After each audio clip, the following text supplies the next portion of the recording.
Pendaftaran PPPK sudah pun dibuka, namun masih banyak dari kalangan guru honorer khususnya yang masih bingung.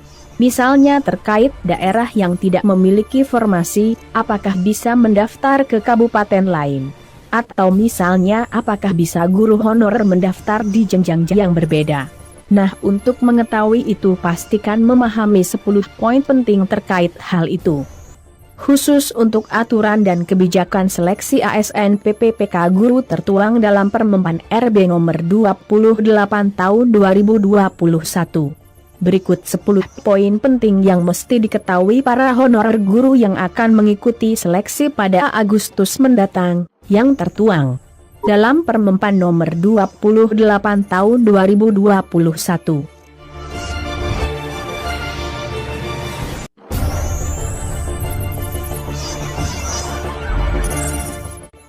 Pertama, seperti tertuang dalam bab 2 tentang persyaratan pelamar, di mana pada pasal 4 menyebutkan, hanya ada 4 kategori pelamar yang dapat melamar pada P3K fungsional guru. Mereka adalah tenaga honorer K2, guru sekolah negeri maupun swasta yang terdaftar di Dapodik, serta lulusan PPG dengan syarat berusia paling rendah 20 tahun dan paling tinggi 59 tahun. Keempat kategori ini sudah sangat jelas, dan tidak perlu diperdebatkan lagi.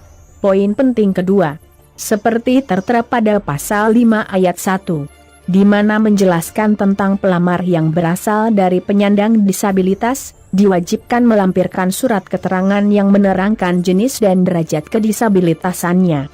Dan kepada mereka diwajibkan membuat video singkat yang menunjukkan kegiatan sehari-hari pelamar saat menjalankan tugas sebagai pendidik.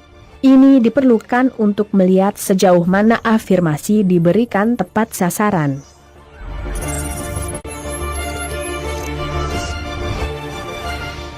Ketiga, sebagaimana tertuang pada bab 3, pasal 7 ayat 2, bahwa pengadaan PPPK jabatan guru hanya dapat diikuti oleh peserta dengan jenjang pendidikan paling rendah sarjana atau diploma 4. Tentu saja hal ini menjawab semua pertanyaan para honorer bahwa tidak dapat mengikuti seleksi PPPK jika yang bersangkutan hanya lulusan SMA, D2 maupun D3 meskipun sudah mengajar bertahun-tahun. Poin keempat, terdapat pada bagian kelima tentang pengumuman lowongan, di mana pasal 16 menyebutkan, pengumuman lowongan PPPK jabatan guru akan disampaikan oleh Panselnas melalui situs SSCASN yang akan disampaikan paling singkat selama 15 hari kalender. Tentu saja yang dimaksud adalah penyampaian formasi yang disertai syarat kualifikasinya.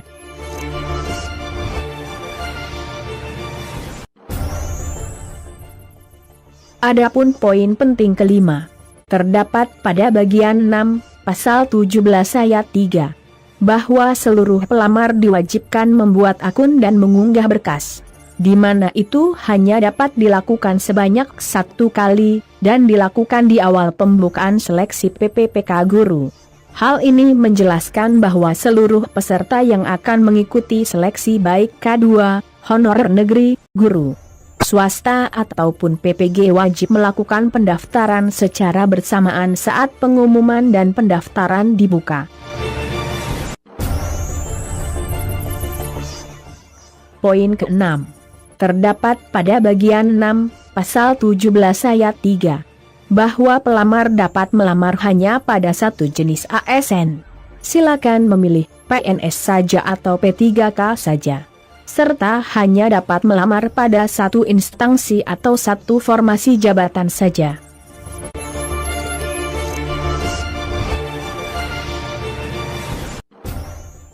Poin ke-7 adalah seperti yang tertuang pada paragraf 6, yakni tentang penambahan nilai kompetensi teknis, di mana pada pasal 28 ayat 1 menjelaskan tentang persentase afirmasi yang diberikan kepada masing-masing kategori, yaitu afirmasi 100% untuk pemegang sidik, afirmasi 15% untuk pelamar berusia 35 tahun ke atas, afirmasi 10% untuk penyandang disabilitas dan afirmasi 10% untuk honorer K2. Afirmasi ini sama sekali tidak mengalami perubahan dari kebijakan afirmasi sebelumnya dan sudah dianggap final.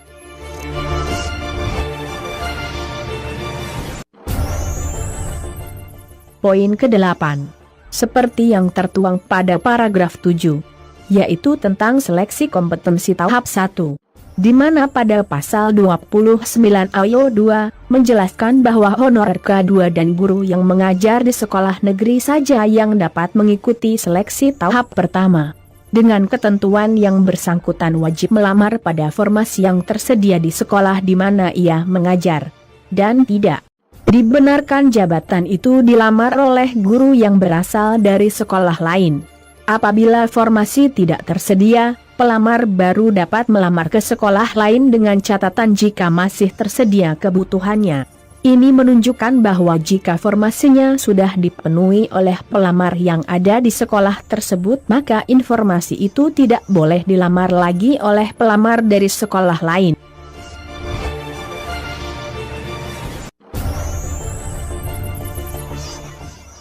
Poin ke-9.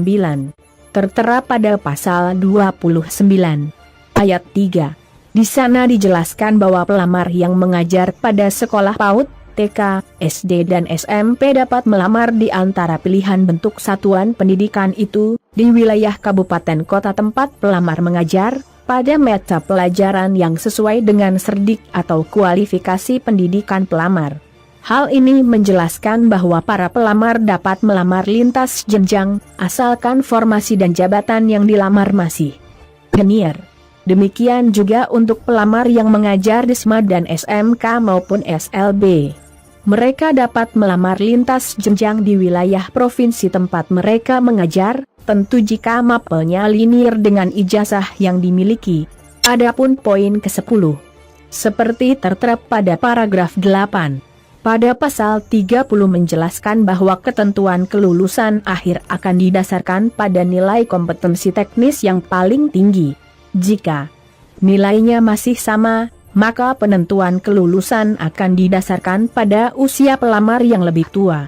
Dan ketentuan lainnya bahwa bagi yang tidak lulus pada seleksi pertama, dapat mengikuti seleksi tahap kedua dan ketiga, dan diterima berdasarkan nilai tertinggi dari seleksi setiap tahapnya.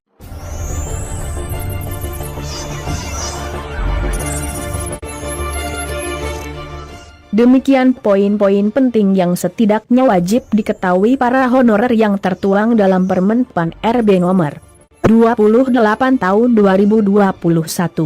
Bagi rekan-rekan honorer yang belum memiliki salinan permen tersebut, dapat mengunduhnya pada halaman HDIH Kemenpan RB, dan linknya juga sudah kami sertakan pada kolom deskripsi video ini. Semoga bermanfaat dan sampai jumpa.